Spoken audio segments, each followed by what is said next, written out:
ഒരു പുരുഷൻ അഥവാ ഭർത്താവ് അല്ലേ, ഒരു ഭാര്യ അഥവാ സ്ത്രീ, പിന്നെ മക്കൾ. അതാണല്ലോ ഒരു കുടുംബം എന്ന് പറയുന്ന സംഗതി. ഇവിടെ അങ്ങനെയൊക്കെ തന്നെയല്ലേ?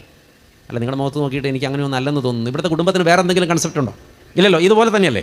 അപ്പോൾ ഒരു വീട്ടിൽ ഒരു പുരുഷനും ഒരു സ്ത്രീയും, അതാണ് ഒരു ഏകദേശ കണക്ക്, ശരിയല്ലേ?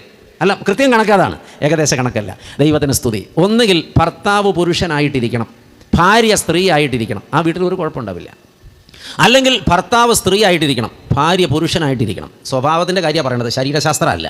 ദൈവത്തിന് സ്തോത്രം. ആ വീട്ടിലും വലിയ പ്രശ്നം ഉണ്ടാവില്ല. ഇതെങ്ങനെയാണെന്ന് മനസ്സിലായോ? ഭർത്താവ് പുരുഷനാണെങ്കിൽ അയാളെല്ലാം തീരുമാനിക്കും, അയാളെല്ലാം പറയും, ഭാര്യ എല്ലാം സമ്മതിക്കും. അങ്ങനെ ആയിക്കോട്ടെ അച്ചായ, അതങ്ങനെ ആയിക്കോട്ടെ, അതങ്ങനെ ആയിക്കോട്ടെ, കുഴപ്പമില്ല. അച്ചായൻ തീരുമാനിച്ച പോലെ എന്നാൽ നമുക്ക് അവിടം വരെ പോയാലോ, അങ്ങനെ ആയിക്കോട്ടെ, നമുക്ക് ഇവിടം വരെ പോയാലോ, അങ്ങനെ ആയിക്കോട്ടെ. ഇനി നേരെ തിരിച്ചായിക്കോട്ടെ, ഭാര്യ വീട്ടിലെ പുരുഷനും ഭർത്താവ് സ്ത്രീയുമായ ഒരു വീടുണ്ടെന്നിരിക്കട്ടെ. എന്ന് വെച്ചാൽ ഭാര്യ എല്ലാം തീരുമാനിക്കും. അച്ചായ ഞാനതങ്ങനെ തീരുമാനിച്ചു, ഓ അങ്ങനെ ആയിക്കോട്ടെ, എന്നാൽ നമുക്കില്ലേ അവിടം വരെ പോയാലോ, എന്നാൽ പോയി കളയാം.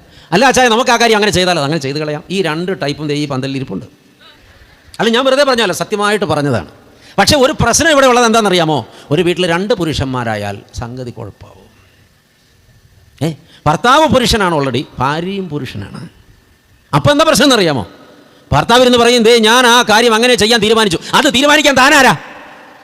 ഞാൻ സമ്മതിക്കുന്ന പ്രശ്നമില്ല, ഞാൻ ആ കാര്യം ഇങ്ങനെ ചെയ്യാൻ തീരുമാനിച്ചു. അപ്പോൾ ആ വീട്ടിലെ പ്രശ്നം എന്താ?